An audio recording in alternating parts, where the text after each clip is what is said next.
జై శ్రీరామ్. శ్రీమాత్రే నమః. శ్రీ గురుభ్యో నమః. 2024 సంవత్సరం ఏప్రిల్ నెలలో ద్వాదశ రాశుల వారికి గోచర ఫలితాలు. ఈ ఏప్రిల్ మాసంలో గోచర గ్రహస్థితులు గురు భగవానుడు మేషరాశిలో సంచారం, బుధుడు కూడా మేషరాశిలోనే సంచారం చేస్తూ ఉన్నారు.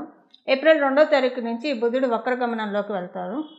26వ తారీఖు వరకు కూడా ఆయన వక్రగమనం అలానే కొనసాగుతుంది. కేతు భగవానుడు కన్యా రాశిలో సంచారము, కుంభరాశిలో ఉన్న కుజశనుల సంచారం అలానే సాగుతుంది. కుజుడు 23వ తారీఖు వరకు కూడా కుంభరాశిలో సంచారం చేసి 24 నుంచి కుంభరాశి నుంచి మీనరాశిలోకి ఆయన పాదం మోపుతున్నారు. శుక్ర భగవానుడు మీనరాశిలో సంచారం చేస్తూ ఉన్నారు. 25వ తారీఖు నుంచి ఆయన మీనరాశి నుంచి మేషరాశిలోకి ఆయన రాబోతున్నారు. సూర్యనారాయణమూర్తి మీనరాశిలో సంచారం జరుగుతూ ఉంది. ఆయన 14వ తారీఖు నుంచి మీనరాశిలోంచి ఆయన ఉచ్చస్థానమైన మేషరాశిలోకి ఆయన అడుగు పెట్టబోతూ ఉన్నారు. రాహు భగవానుడు మీనరాశిలో సంచారం చేస్తూ ఉన్నారు. ఈ గోచర గ్రహస్థితుల రీత్యా ఈ మాసము ఏప్రిల్ నెల మొత్తం కూడా ద్వాదశ రాశుల వాళ్ళకి ఎలా ఉండబోతుంది. అయితే ఈ మాసంలో ఒక స్పెషల్ గ్రహస్థితి ఏంటంటే, ఈ మాసం 14వ తారీఖు నుంచి రారాజు అయిన సూర్యనారాయణమూర్తి మేషరాశిలోకి 14వ తారీఖు నుంచి రాబోతూ ఉన్నారు. ఆయన మేషరాశిలో ఆయన సంచారం చాలా మంచిది. ఎందుకంటే ఉచ్చరాశి కాబట్టి అందరికీ కూడా ఏదో ఒక రకంగా కాన్ఫిడెన్స్ని ఇవ్వడము, ఏదో ఒక పనుల్లో ఇప్పుడు కరేజ్ లేకుండా ఏ పని అయితే అంటే ఆత్మస్థైర్యం కావచ్చు, ఒక పనులను ముందుకు సాగించే నిబద్ధత లేకుండా, నిబద్ధత అని కూడా కాదు, ఒక భయంతో వెనకంజ వేసే వాళ్ళందరికీ కూడా ఏ విషయాల్లో అయితే వెనకంజ వేస్తూ ఉన్నారో ఆ విషయాల్లో వెన్నుతట్టి ప్రోత్సహించడానికి, ఆ విషయాల్లో పురోభివృద్ధికి సూర్యనారాయణమూర్తి మేషరాశిలో సంచారం అనేది 14వ తారీఖు తర్వాత నుంచి చోటు చేసుకుంటుంది. ఇంకొక రిలీఫ్ ఫ్యాక్టర్ ఏంటంటే, ఈ నెల 23వ తారీఖు వరకు కూడా కుంభంలో కుజ భగవానుడు సంచారం, కుజుడు శని కలయిక, వీళ్ళిద్దరి కలయిక కొంత సంఘర్షణలకు దారితీస్తుంది. మరి కొంత మీ జన్మజాతకం బాగా ఉంటే తప్పించి హర్టింగ్స్ ఎక్కువగా ఉంటాయి. అందరూ మనవాళ్ళే అనిపిస్తారు, అందరూ పరాయిగానే అనిపిస్తారు. ఏది ఎలానో అర్థం కాని ఒక కన్ఫ్యూజన్ స్టేటు. ఒక ప్రయత్నం మొదలుపెట్టినప్పుడు ఆ ప్రయత్నంలో ముందుకు సాగకపోవడము, కానీ బాగా ఫైటింగ్ తోటి ఆ ప్రయత్నాలు నెరవేరినవి కూడా ఉన్నాయి.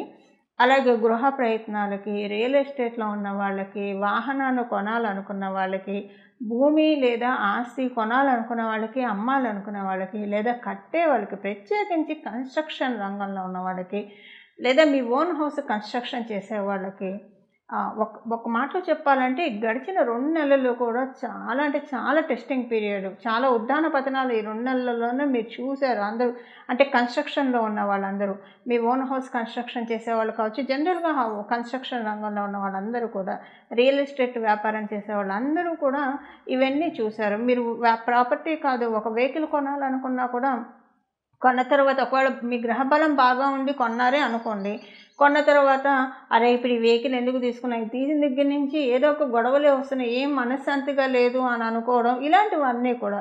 ఒకవేళ కొనాలనుకుంటే కొనలేకపోవడం, కొనాలనుకొని కొనలేకపోతే నిజంగా మీ అంత అదృష్టవంతులు ఎవరు లేరు. ఎందుకంటే ఈ 2 నెలల్లో చాలా ప్రాబ్లమ్స్ ఫేస్ చేస్తుండేవాళ్ళు. కొని ఉంటే కనుక అవి మీకు ఈ నెల 24 నుంచి హౌస్ కన్స్ట్రక్షన్ చేయాలనుకునే వాళ్ళకి, కన్స్ట్రక్షన్లో ఉన్న వాళ్ళకి, రియల్ ఎస్టేట్లో ఉన్న వాళ్ళకి, ఇల్లు లేదా స్థలము పొలము కొనాలనుకునే వాళ్ళకి, అమ్మాలనుకునే వాళ్ళకి, వాహనాలు కొనాలనుకునే వాళ్ళకి, అమ్మాలనుకునే వాళ్ళకి ఈ నెల 24 నుంచి కొంత ఊరట లభిస్తుంది. ప్రత్యేకించి ఇంజనీర్లకి చాలా మంచి శుభ సమయం. ఎందుకంటే కన్స్ట్రక్షన్ అంతా, బిల్డింగ్ ప్లాన్స్ ఇవన్నీ కూడా ఇంజనీర్సే చేస్తారు కాబట్టి వాళ్ళకి మాసం 24 మొదటి నుంచి కాదండి, 24 నుంచి కొంత ఊరట మొదలవుతుంది. అమ్మయ్య కొంత తెప్పరిల్లుతున్నాం, తేరుకుంటున్నాం, మొత్తం ఇంకా అన్ని పనులన్నీ కూడా పుంజుకుంటాయి, వేగవంతం అవుతాయి అని అనుకోవడానికి చక్కటి అవకాశం ఉంది. ఇక సూర్యనారాయణమూర్తి అయితే మీకు అందరికీ కూడా 14వ తారీఖు తర్వాత నుంచి చాలా సపోర్టింగ్గా ఉన్నారు కాబట్టి కొంత అక్కడి నుంచి చక్కటి ఎనర్జీ బూస్టప్ అయిపోతున్నాయి. ఎలాంటి ఇబ్బంది లేకుండా మనం చేసుకోగలుగుతాం అన్ని పనులు కూడా. ఒకళ్ళ సపోర్ట్ లేకుండా, ఒకళ్ళ సహాయ సహకారాలు లేకుండా మన పనులు మనం చేసుకోగలిగితే మనకి ఎవరికైనా అదే కదా కోరుకునేది. అలాంటిది ఈ మాసంలో తటస్థిస్తుంది ద్వాదశ రాశులు అందరికీ కూడా. అయితే ఏ విషయంలో ఆ విషయం అది తటస్థిస్తుందన్న విషయం మనం రాశుల వారీగా విడివిడిగా తెలుసుకున్నాం. ఓవరాల్గా అయితే స్వయం కృషితో పైకొచ్చే వాళ్ళకి అందరికీ కూడా ఈ మాసం చాలా బాగా ఉందని చెప్పాలి. ఇక మనం వివరాల్లోకి వెళ్దాం. కన్యా రాశిలో పుట్టిన వాళ్ళకి ఈ మాసంలో కొంత 24వ తారీఖు నుంచి పనులన్నీ చాలా చురుగ్గా, అంటే ఈ మాసం స్టార్టింగ్ నుంచి కూడా చాలా బాగా ఉన్నా కూడా 24 ప్రత్యేకించి 20వ తారీఖు దాటినప్పటి నుంచి చాలా నూతన ఉత్సాహం వస్తుంది. పనులన్నీ కూడా వేగవంతంగా చాలా చురుగ్గా జరుగుతాయి. మీరు స్వగృహ ప్రయత్నం చేస్తూ ఉన్నా, లేదా అమ్మాలనుకున్నా, ప్రాపర్టీకి సంబంధించిన లావాదేవీలు కొనాలన్నా అమ్మాలన్నా, అది ఏ ప్రాపర్టీ అయినా సరే వాటికి అవకాశం చక్కగా ఉంది. మోర్టగేజ్ లోన్ కోసం ఏమైనా ప్రయత్నిస్తుంటే ఆ లోన్స్ అలాంటివన్నీ రిలీజ్ అవ్వడానికి చక్కటి అవకాశం ఉంది ఈ మాసంలో. మీ సంతాన రీత్యా మీకు అనుకూలతలు ఎక్కువగా ఉంటాయి. సంతానము చాలా డిసప్పాయింట్ చేస్తుంది గత 2 నెలలుగా. ఈ మాసం 20వ తారీఖు వరకు కూడా అలానే ఉంటుంది. పెడసరంగా ఉండడం, చెప్పిన మాట వినకపోవడము, అసలు పిల్లల్ని చూస్తే భయపడేట్టు కొంత మీరు ఫేస్ చేశారు. అది ఈ మాసం 20వ తారీఖు నుంచి దాంట్లోంచి బయటపడతారు. కొంచెం పిల్లలు చెప్పిన మాట వినటం, కుదురుకోవడం, కాస్త దేవుడి స్తోత్రాలు శ్లోకాలు చదవడం, వాళ్ళ మనశ్శాంతిగా ఉంటూ మిమ్మల్ని మనశ్శాంతిగా ఉంచడం, ఇలాంటివన్నీ మీరు చూస్తారు. మీ పిల్లలు చెప్పిన మాట వినేవాళ్ళు అయితే కనుక వాళ్ళ గురించి మీకు ఏమన్నా, వాళ్ళ ఆరోగ్యం గురించి ఏమన్నా బెంగ ఉంటే వాటిల్లోంచి ఇప్పుడు బయటకు రావడానికి చక్కటి అవకాశం ఉంది. ఉద్యోగస్తులకి వ్యాపారస్తులకి ఇద్దరికీ కూడా చాలా మంచి శుభ సమయం. నిస్సందేహంగా ఇద్దరికీ కూడా ఉద్యోగంలో చక్కగా ఉంటుంది, ప్రశాంతంగా ఉంటుంది. వ్యాపారస్తులకి కూడా వ్యాపారంలో చక్కగానే ఉంటుంది, ఎలాంటి ఇబ్బంది లేకుండానే ఉంటుంది. ఆరోగ్య సమస్యలు ఉంటే కనుక వాటి నుంచి బయటపడటానికి అవకాశం ఈ మాసంలో బాగా ఉంది. నేబర్స్ తోటి కొంచెం జాగ్రత్తగా ఉండాలి. నేబర్స్ తోటి కానివ్వండి, చుట్టుపక్కల ఉన్నవాళ్ళు, బంధువర్గంలో వాళ్ళతోటి కావచ్చు, లేదా మీరు ఉద్యోగం చేసే చోట మీకు అంత ప్రోగ్రెషన్ ఉన్నా కూడా మీ కొలీగ్స్ తోటి, మీరు చేసే వర్క్లో మీకు కాంపిటీటర్స్ తోటి, వ్యాపారస్తులైతే కొంత స్వల్పంగా ఇబ్బందులు వచ్చే అవకాశం ఉంది. కొంచెం ఈ విషయంలో కొంచెం జాగ్రత్తగా ఉండండి. దానికోసం మనం ఇప్పుడు పరిహారం తెలుసుకుందాం. ఈ పరిహారం చేయడం వల్ల మరీ ఎక్కువగా చూడకుండా ఒక 30% తోటి కరిగిపోతుంది. కాబట్టి మిగతా విషయాల్లో అంతా బాగుంది. కాబట్టి కేవలం ఈ విషయంలో ఈ పరిహారం చేసుకుంటే కనుక మంచిది. ఇవి ఈ మాసంలో మీ కన్యా రాశి వాళ్ళకి ఉన్న ఫలితాలు చూశారు కదండి. ఈ మాసం మీ రాశి యొక్క ఫలితాలు. ఇప్పుడు మనం చేసుకోవాల్సిన పరిహారం చూద్దాం. కుజశనుల కలయిక ఆ సంఘర్షణ నుంచి ఈ నెల 24వ తారీఖు నుంచి బయటికి రాబోతూ ఉన్నాం మనం అందరం కూడా. అందువల్ల ద్వాదశ రాశుల వాళ్ళు కూడా ఒక రకంగా కుజశనుల కలయిక ఇబ్బంది పెట్టినా కూడా మనల్ని చాలా స్ట్రాంగ్ కూడా చేస్తాయి, మానసికంగా దృఢంగా చేస్తాయి. శారీరకంగా ఇబ్బందులు ఉంటే ఇబ్బందులు పెట్టినా దృఢంగా చేస్తారు. అంటే ఒక కషాయం ఇస్తే కానీ పసరమందు తిని అది చేదుగా ఉన్నా తింటేనే కదా వ్యాధి అంతా నయమయ్యేది. ఒక రకంగా ఆ జబ్బు నయమయ్యే ప్రక్రియలోనే మనం అందరం ఉన్నాము. కాకపోతే కొంచెం ఆ ప్రాసెస్ హార్డ్గా ఉంటుంది. అది ఇప్పుడు అందరం చూసాం కాబట్టి 24వ తారీఖు నుంచి రిలీఫ్ అవుతాం. కాబట్టి అసలు దీనికి మనం, అంటే భగవంతుడు మనల్ని రిలీఫ్ చేస్తున్నాడు కాబట్టి ప్రయత్నపూర్వకంగా ఈ మాసంలో లక్ష్మీ నరసింహస్వామి వారి ఆరాధన చేయండి.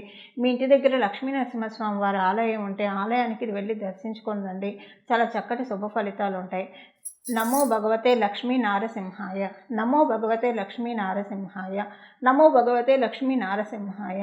ఈ నామాన్ని మనసులో జపించుకుంటూ ఉండండి. లేదా లక్ష్మీ నరసింహస్వామి వారికి సంబంధించిన అష్టోత్తర శతనామావళి కావచ్చు, సహస్రనామావళి కావచ్చు, లేదా లక్ష్మీ నరసింహస్వామి వారికి సంబంధించిన కరావలంబ స్తోత్రం కావచ్చు, ఏదైనా చదువుకోండి. మీకు కుదిరితే కనుక వడపప్పు పానకం లక్ష్మీ నరసింహస్వామి వారికి నైవేద్యం పెట్టి తినండి. చాలామంది ఇళ్ళల్లో లక్ష్మీ నరసింహస్వామి వారి చిత్రపటం ఉండదు. అలా లేదని మీరు బెంగపడవద్దు. ఇంట్లో వెంకటేశ్వర స్వామి ఫోటో ఉంటుంది కదా, రామచంద్రమూర్తి పటం అయితే అందరి ఇళ్ళలో ఉంటుంది. శ్రీకృష్ణ పరమాత్ముడి ఫోటో లేని ఇల్లు ఎవరి ఇల్లు ఉండదు, విగ్రహం లేని ఇల్లు. వాళ్ళకి ఆ దేవతామూర్తులకే, ఎందుకంటే దశావతారాలన్నీ కూడా విష్ణుమూర్తికి సంబంధించినవే కాబట్టి మీరు మళ్ళీ ప్రత్యేకించి తెచ్చుకోవాల్సిన అవసరం ఏమాత్రం లేదు. వాళ్ళల్లోనే లక్ష్మీ నరసింహస్వామిని వాళ్ళ అంశ కాబట్టి లక్ష్మీ నరసింహస్వామిని భావిస్తూ వాళ్ళకి ఇంకా పరిపూర్తి అంశ భగవానుడు శ్రీకృష్ణ పరమాత్ముడు కాబట్టి రోజు శ్రీకృష్ణ పరమాత్ముడు కానీ రామచంద్రమూర్తికి, వెంకటేశ్వర స్వామికి ఎవరికైనా పర్వాలేదండి. పానకము వడపప్పు నైవేద్యం పెట్టి అది మీరు ప్రసాదంగా స్వీకరించడానికి ప్రయత్నించండి. చాలా చక్కటి శుభ ఫలితాలు ద్వాదశ రాశుల వాళ్ళందరికీ కూడా అందుతాయి. మంగళం. నమో భగవతే వాసుదేవాయ.